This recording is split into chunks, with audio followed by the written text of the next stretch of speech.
বাংলাদেশের সুন্দরবনে গিয়ে সরাসরি বাঘকে দেখতে পারা এটা সত্যি সৌভাগ্যের লক্ষণ। ইচ্ছা করলেও এই বাঘকে সরাসরি কাছে থেকে দেখা যায় না।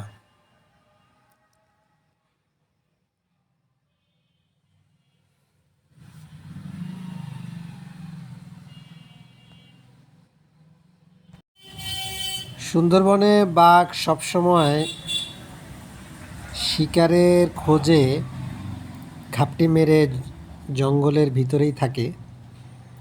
খুব অল্প সময়ের জন্যই দেখা যায় যে খালের পাড়ে, জঙ্গল থেকে পাশে আসে। ওই টাইমিংটা মিলানোটাই হচ্ছে সবচেয়ে সৌভাগ্যের বিষয়। এটা মিলানো খুবই কঠিন। অনেকে দেখা যায় মাসকে মাস সুন্দরবন ট্যুর করতেছে, ভিজিট করতেছে, কিন্তু বাঘের দেখা পায় না। তবে বানর, হরিণ এগুলাকে দেখা যায়, কিন্তু বাঘকে সহজে দেখা যায় না। এজন্য বাঘকে সরাসরি সুন্দরবনে গিয়ে সরাসরি দেখা সত্যি সৌভাগ্যের লক্ষণ।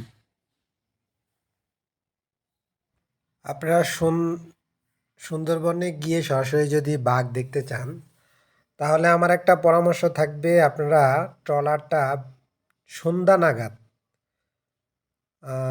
সন্ধ্যা নাগাদ খালের পাড়ে থাকতে হবে, তাহলে সম্ভাবনা থাকে। আর হচ্ছে ভাটার সময়, জোয়ার ভাটার সময় সাধারণত বাঘ খালের পাড়ের দিকে আসে। তখন সম্ভাবনা খুবই বেশি থাকে বাঘ দেখতে পাওয়ার।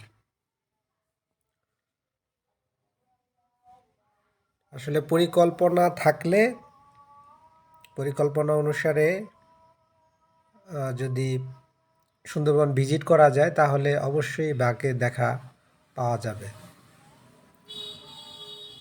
ইনশাআল্লাহ। সকলকে ধন্যবাদ। পরবর্তী ভিডিও দেখার জন্য সকলকে অনুরোধ করা হইল। আর চ্যানেলটি সাবস্ক্রাইব করে রাখার জন্য অনুরোধ করে রাখা হইল, যদি ভিডিও দেখে ভালো লাগে।